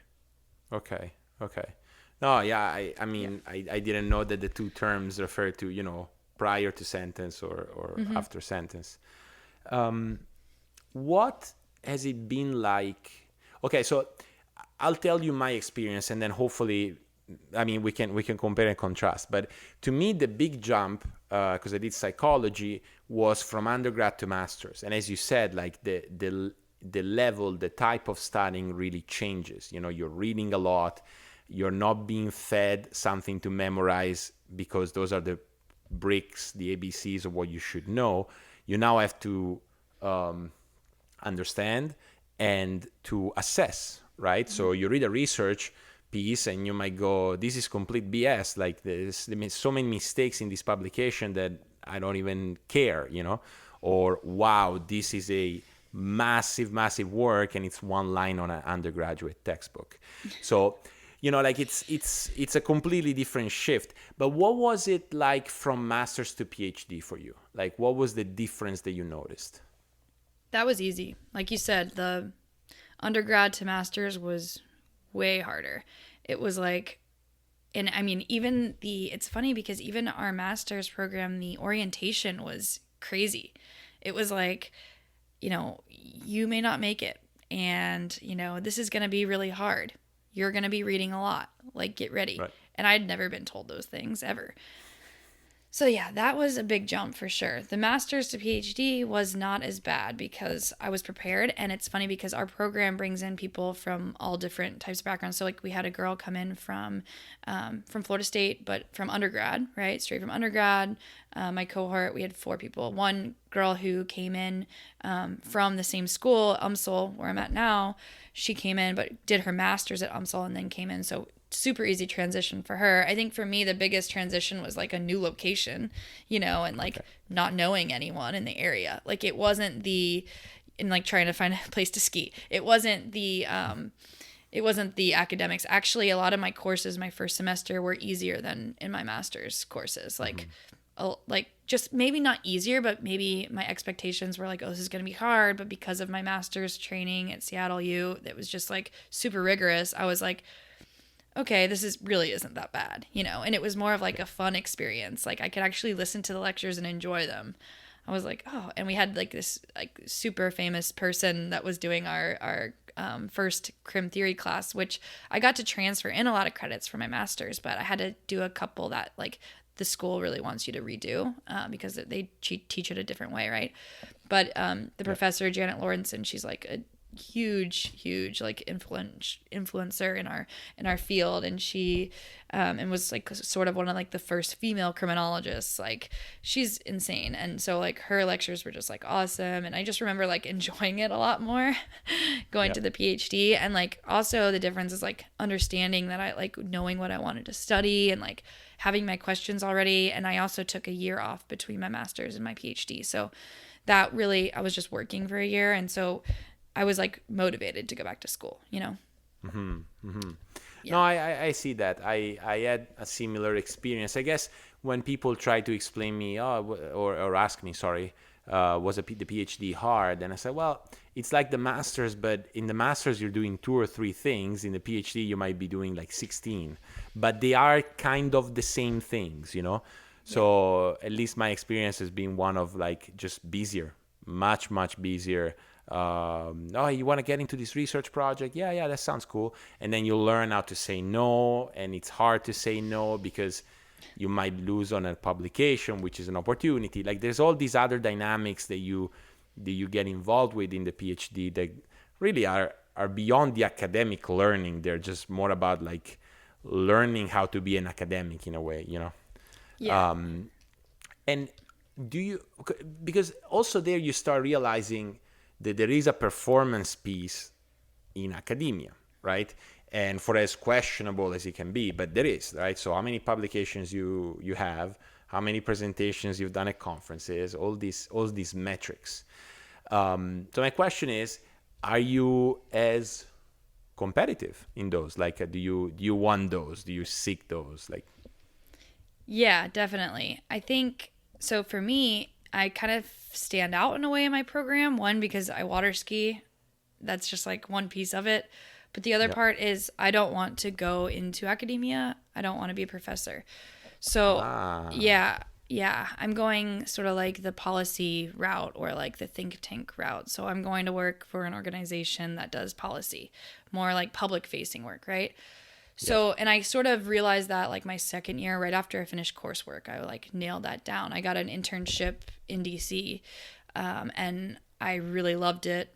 It's like like a think tank center that takes government, they apply for grants, it's like a soft money position, but you get the money from the grants and then that's how you get paid. But, it's always sort of there. Like they're like a huge organization. It's just like all the, the different things that you're studying are always changing. So the difference is like, you don't get to like set your research agenda and like, you don't always get to study what you want to study.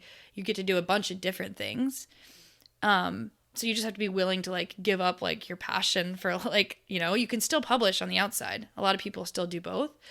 But from that like second year of my PhD, I decided I wanted to go into that because one, there's, it's way easier to work your way up. You can like, I in doing the internship, I worked alongside like the head of this policy center, and I'm like, okay, that's really cool. And it like I learned like all the steps it takes to get there. Like I'll go in, with a PhD as like a research associate, and then I'll become like a research manager, and then I'll become like the head of a center. Like I can see myself doing that.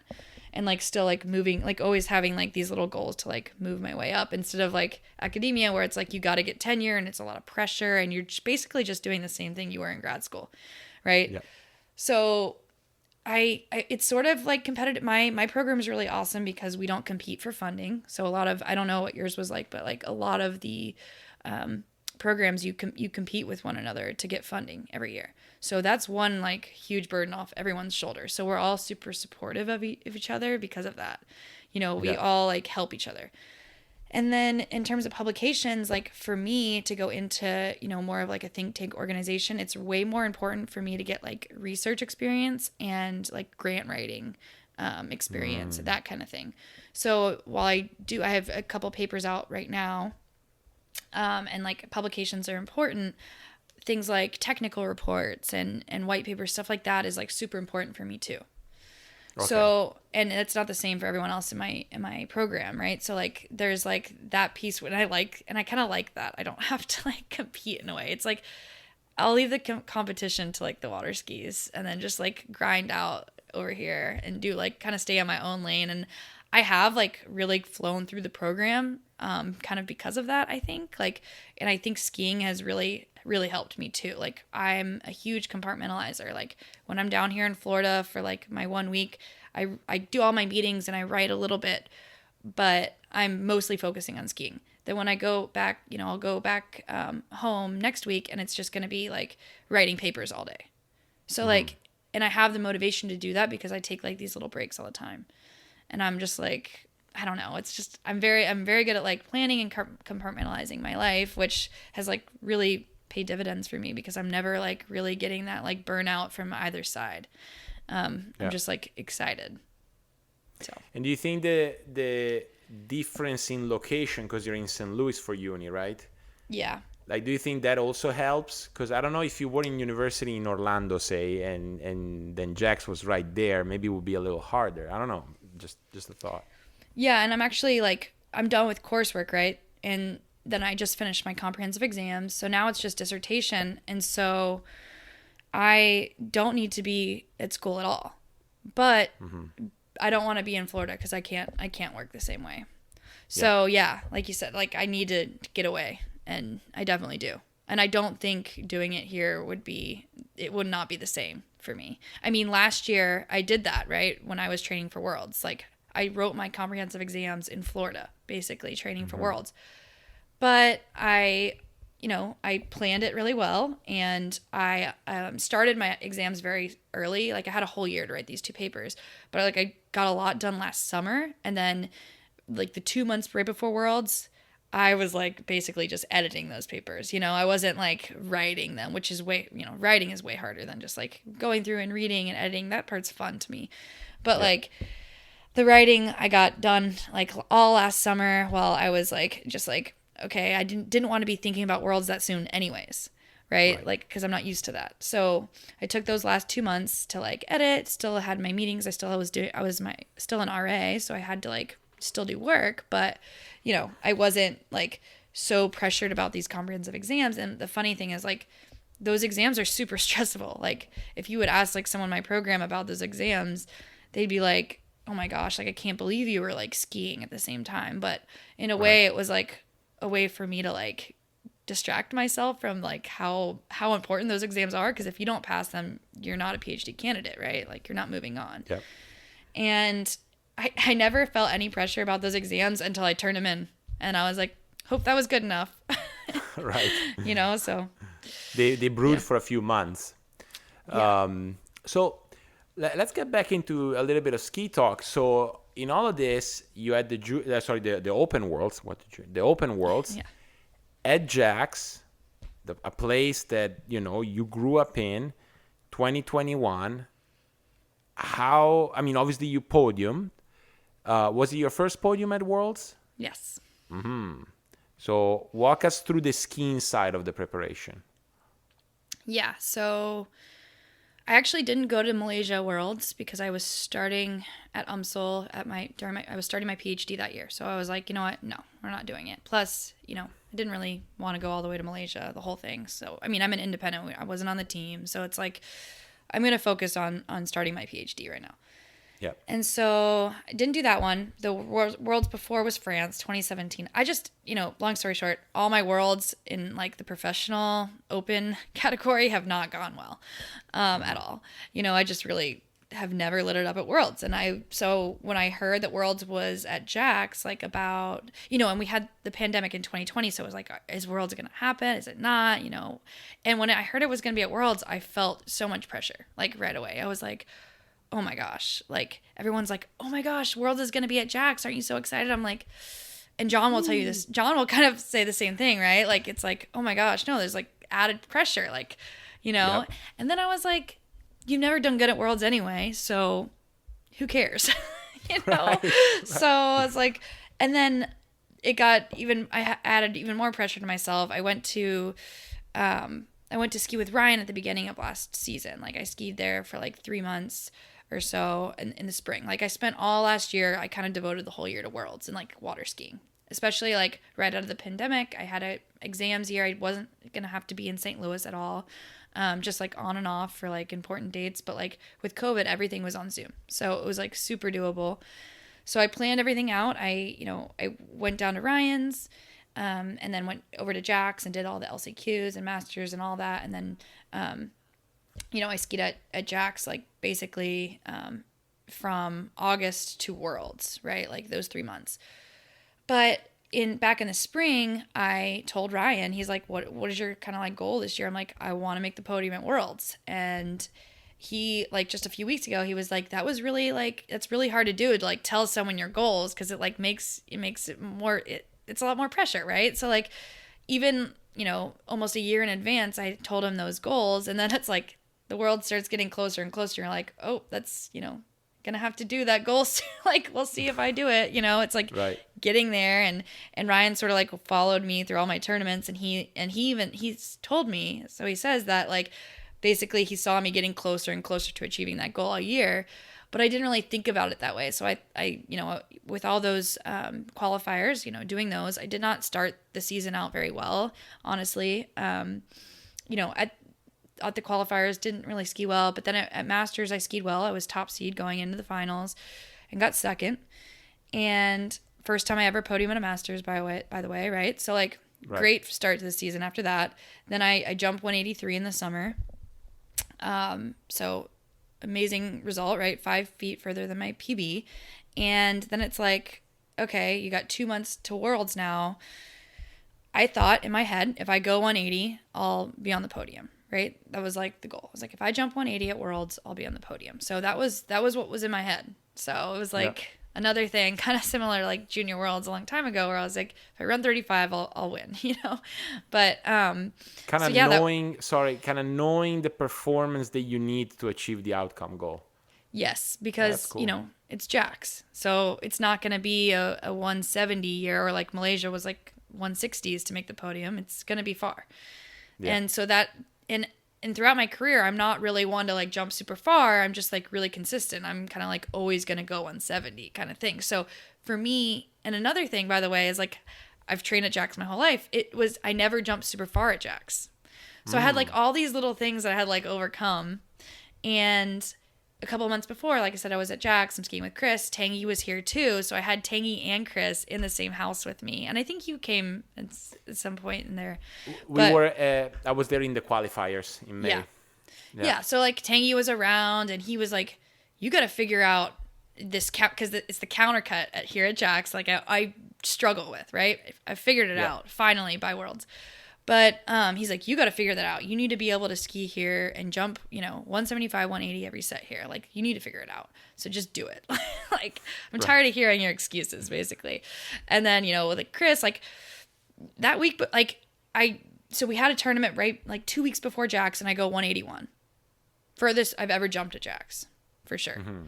And I'm like, cool. Like, this is a great like warm up for Worlds, basically, right? But then after that, from that point to Worlds, I'm not skiing that well. People are asking Chris, like, what's up with Lauren? Like, why isn't she jumping? He's like, she's good in tournament. She'll be fine. She'll be fine. And he didn't tell me that till after Worlds, right? I'm glad he didn't. But, I mean, even everything from like the team practice, everything, it was just, I was, not skiing that well, but I still had this weird confidence inside of me. Like, I'll be fine. When push comes to shove, I'll be fine. Yeah. And in prelims, I go out and I remember, being super early, and I was like in my head, like, come on, Lauren, what are you doing? Like, why are you so early? I just like barely did anything. I was like, okay, we're just going to do a nice easy jump and get one on the board. Boom, 174. And I'm like, what the heck? What? So obviously I was jumping better than I thought, right? I just like, I don't know. I really don't know what it is, but I always like in tournaments, I'm telling you, like there's something that happens between that. And I don't, maybe like I always am good at like preparing for tournaments. So I was super well rested that week. I was super excited to get out there because again, we had like 4 days off before, from practice to the tournament. So I was just super excited. But then there's also like this added nervousness with like my whole family being on shore and like at my home site, people are like, are you excited? This is your home site. And I'm like, no, it's more pressure. I had never felt so much pressure, by the way, like skiing that first set at Worlds. The finals wasn't as bad. Prelims, and John, I've talked to John about this. He said the same thing, like so much pressure. Yeah.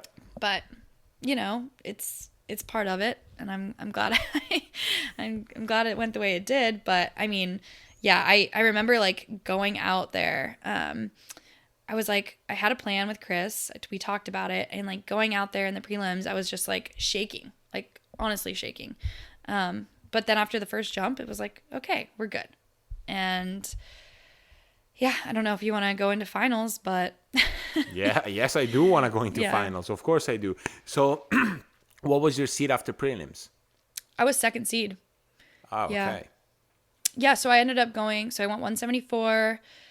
Crushed, and then so like 170 or 168, and then I went 177 or 178 in the prelims. So and Hannah went like 174 or something. So that was like the top 3 seeds.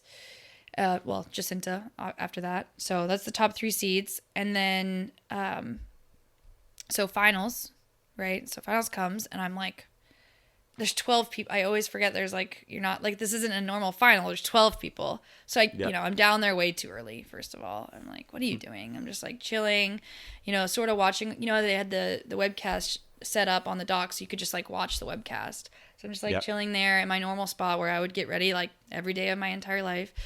And, we're getting to like, the first 5 or 6 girls are, jump in, but, not super worried yet. And then I think it was Sasha.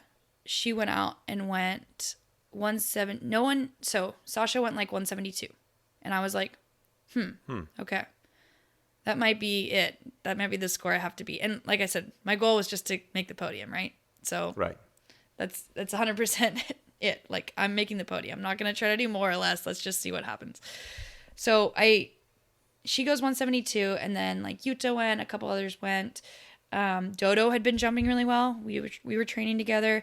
Dodo didn't jump as well as she wanted. I think she still got like 6th place, which was awesome. She went like 170 maybe, 171. Didn't hit that 172 that Sasha did. And Sasha had like overall on the line. So I knew she was going to like try to jump far here. So, okay, so Sasha goes 172. And then all of a sudden, like Hannah's already, it's Hannah next. And I'm like, oh, there's only 3 of us left. That's the score. So I'm like, 172. You've been doing this every day. Like, just go out there and do your normal jump, right? So Hannah goes out and jumps like 178 or something, pretty far. But again, it didn't really matter because I was like 172. Like, you know. And I looked at Chris and I was like, I've got this. Like, 172. I've been doing this all year, and when we're at Jack's, it's perfect conditions. I went out in the first jump, went 174, and that was it. The rest of the set was over because I was crying. I think I passed the second jump. My whole family's like on the shore, like my whole family, like cousins, aunts, uncles, like all of it, right? So, and then the last jump was actually a better cut, but I crushed it. But, it was just over at that point. And that was like the first world medal of the family. So it was like pretty big deal. Ah, okay. Yeah. Open world medal. Yeah. So the one that didn't want to ski ended up bringing the first world medal. Yeah. Yep. And I think my dad got 4th in overall at the Worlds. So. Pretty damn close. Yeah. Yeah. So. Wow.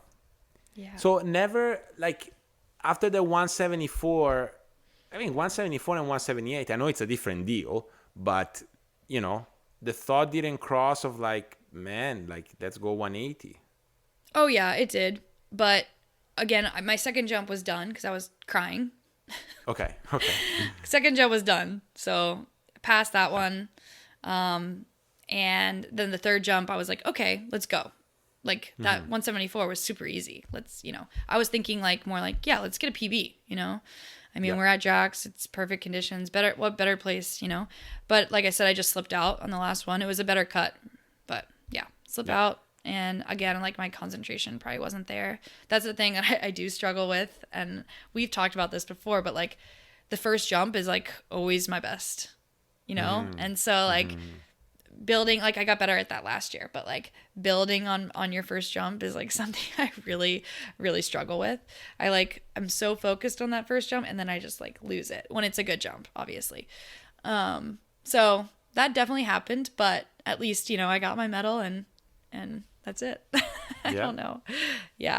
I Worlds was like just always like such a bummer for me. Like it just never could figure it out. And you have everyone there. Like everyone is always at the Worlds, right? So like I would always podium all year at all the, pro events, GTF events, all that.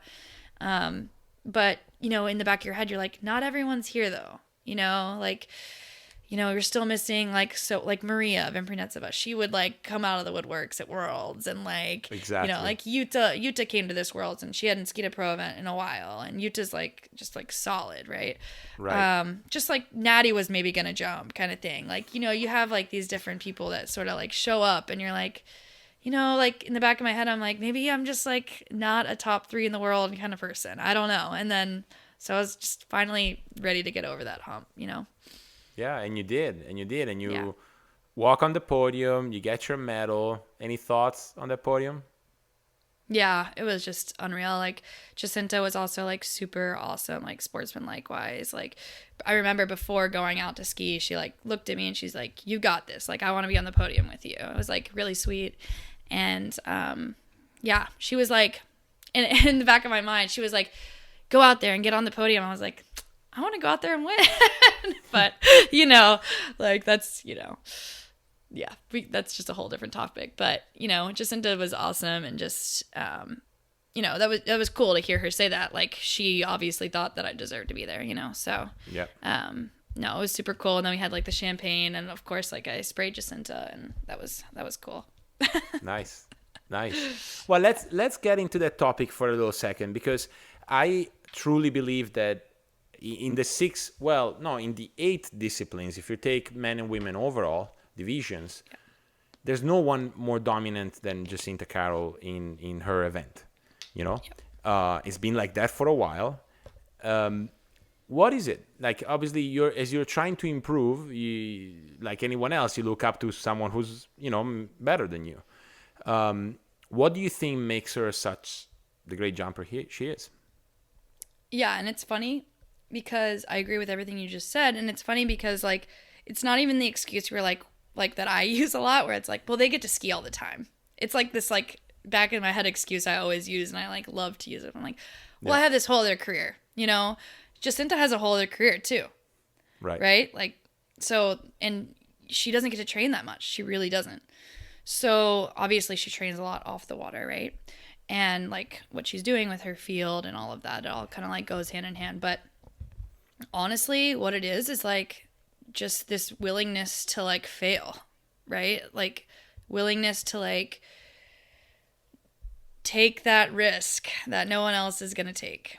And she's always been that way. Like I started skiing against Jacinta at that Junior Worlds in Peru at 15, right? Like she still had the biggest cut of the tournament. She didn't win, but she still had the biggest cut of the tournament, right? And then I remember like when she started like climbing up the ranks, I remember her when she first jumped like over 50 meters, she went like for 52 meters. We were in Australia at Stony Park. I was there training with her and I was like, uh-oh, like this girl is good. Like, like it was just like crazy. And I mean, the cuts, like I said, the cuts she's willing to take are just way bigger than the cuts everyone else is willing to take. And I'm perfectly okay with that. Like, I don't want to take cuts like that. I really don't. Like, that scares me. I'm scared of jump big time. So, and I've always been like that. Like, I'm very reserved. I, knock on wood, never broken a fin. I'm like the opposite spectrum. So you can jump far both ways. But if you want to go really far, and Freddie's the same way. Freddie is like, every jump I take, I'm like willing to die, basically. Like, I'm like, what? Like, I'm not willing to do that. Like, it's just not what I want to do. Like, to me, like, longevity is always like way more important, right? But obviously both of them are still jumping and still like, like doing well at it. So I don't know. I to me, it's like, and here's the other thing, like we may think she like looks out of control or whatever because she's taking this crazy cut, but she's not. No. Like to her, she's not at all. Like to her, that obviously feels very safe. Yeah, and the awareness she has is crazy because I remember watching on the webcast. I know what you're going to talk about already. Yeah, you might have heard me say it before, but that cut in the prelims that she passed right at the end. Yeah. Like there was this great shot where off the second wake, she's still, and it's so clear there's no chance the skis are going to be on the ramp. It's so clear from that angle because it was a very good angle. Mm-hmm. And off the second wake, she's still holding the handle just a little second, just to maybe I'm on, and then she passes, obviously. So clearly she knows what she's doing, there's full control, full awareness, Yeah. Yeah, personally, like from the turn, I would have been done, like I always do sort of like that. Like I'll have a good jump, maybe push it on the second one. And then if it's like a prelims, I'll sort of do like the same concept in a way, like be like, okay, I'm going to push it and see where I can go. But still in the turn, I'm going to rush it. Even though I know I'm going to pass, like whatever. It's like, yeah, you're right. Like in her ability to like replicate those things and just like be so calm with going super late. Like that is huge. That's something that like I did get better with this past year, right? Like just trusting it. But yeah, I mean, like that's the biggest thing. She's just willing to take a cut that others aren't. And she's crashed a lot too. So that's not going to scare her at all. She's willing to crash to go. Like if that's going to make her go, like if it's a chance she'll go 200 or crash, she'll still take that because she's going to go 200, like, so yeah. No, it's an interesting, like the calmness. And that's why I wanted to ask you what aspect of jumping you think, that needs to be targeted for you to improve even more, because, I've been coaching this is my third season coaching full time. And certainly the jump event is the one where the things I learned in sports psychology seem to come back the most. I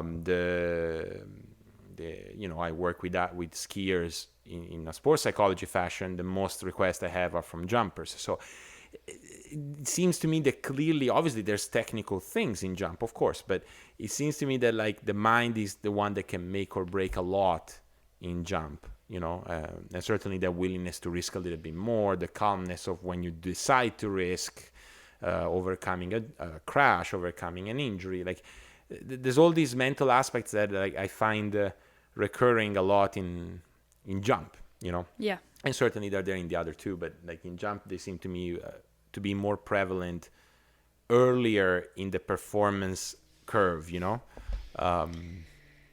Yeah, which is funny because, like I said, I've always been like very risk averse. I have a story about like when I was first trying to get the girls 2 record in jump, Zach and John had to like put a buoy for me to go around because they're like, you're going so early, you need to go later. I'm like, I can't go later. They put a buoy for me to go around.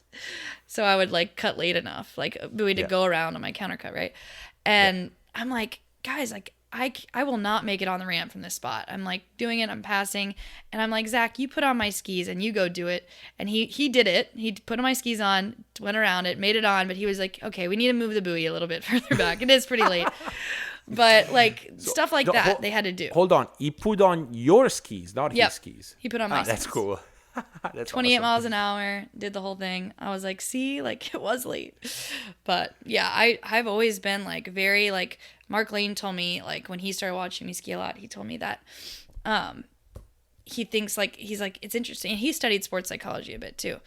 Oh, cool. Yeah, and he's like super into that. And so he was like, you're really like someone who needs to do a lot of repetitions to like get to like to be comfortable, right?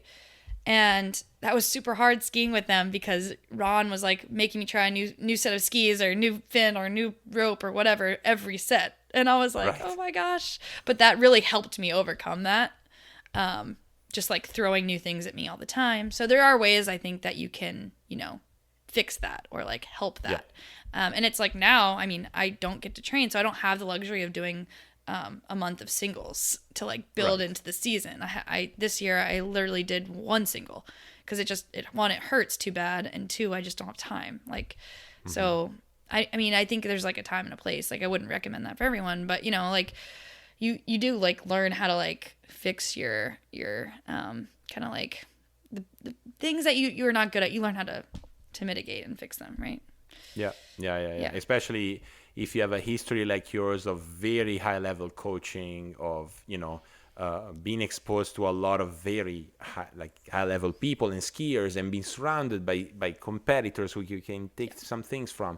I think you get to a certain level of maturity where you don't need you don't need those reps that maybe you needed 5 years ago or 6 years ago.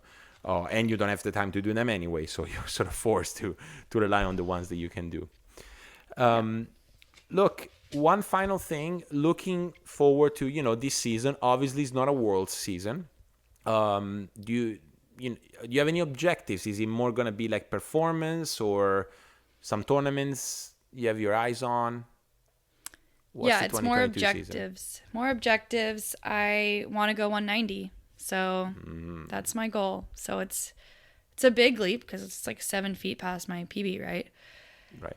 But I figure if that's the only thing I want to do, then that's one thing to focus on. And then I think like when you're focusing, like just like last year when I was focusing on doing the Worlds, like Worlds was the target. Everything else kind of happens in place. Like you have some big jumps, you get second at Masters, I got second at every tournament last year. I mean, just because I think I was preparing for Worlds, right? So like, yes, I want to do well at the other tournaments, but jumping 190 is most important to me. Okay. That would be the U.S. record. So. Oh, the U.S. record. Yeah. So who holds the U.S. record now? Alex Laurentano. It's 188. Ooh. Okay. Yeah. Okay. So is it the 190 or is it the U.S. record? It's the U.S. record, but I figure if I shoot for 190, maybe 189 comes. Yeah. Yeah. Then they go to meters. Yeah. Sweet. Look, what a pleasure. I'm so happy. You found some time to do this. I know you're at Jax, and I didn't want to interfere with your training, but selfishly, I'm very happy that we did this. As you know, I always leave some room for gratitude. So, who you want to thank?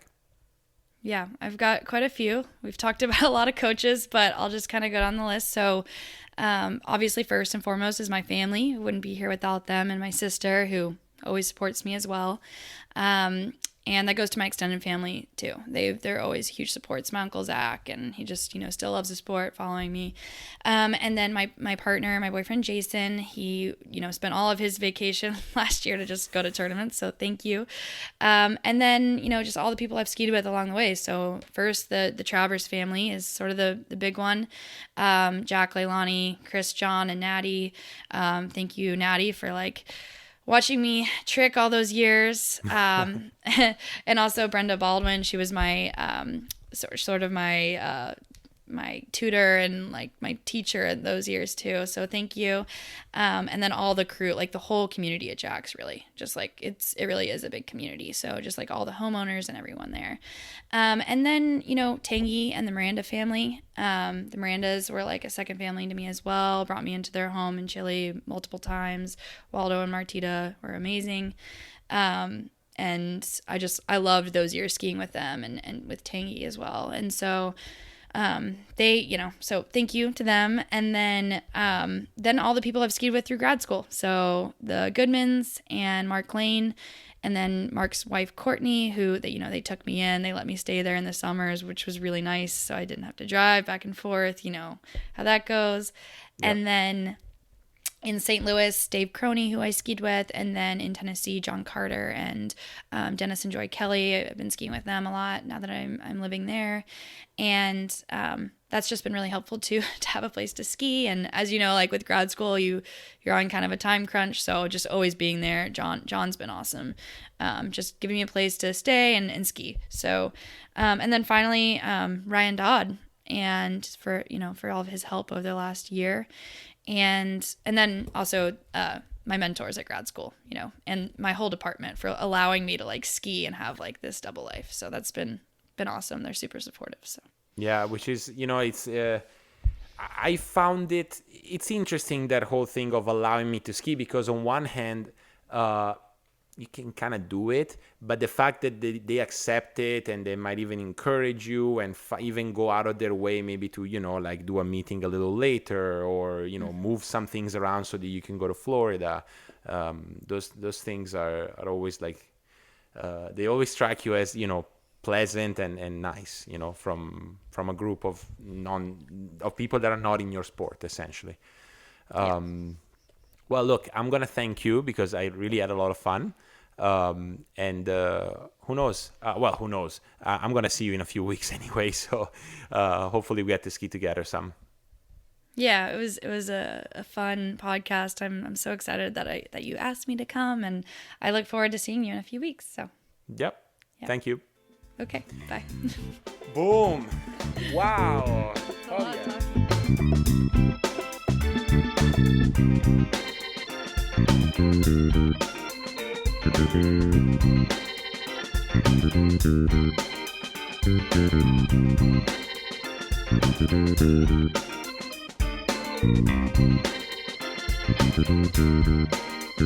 yeah.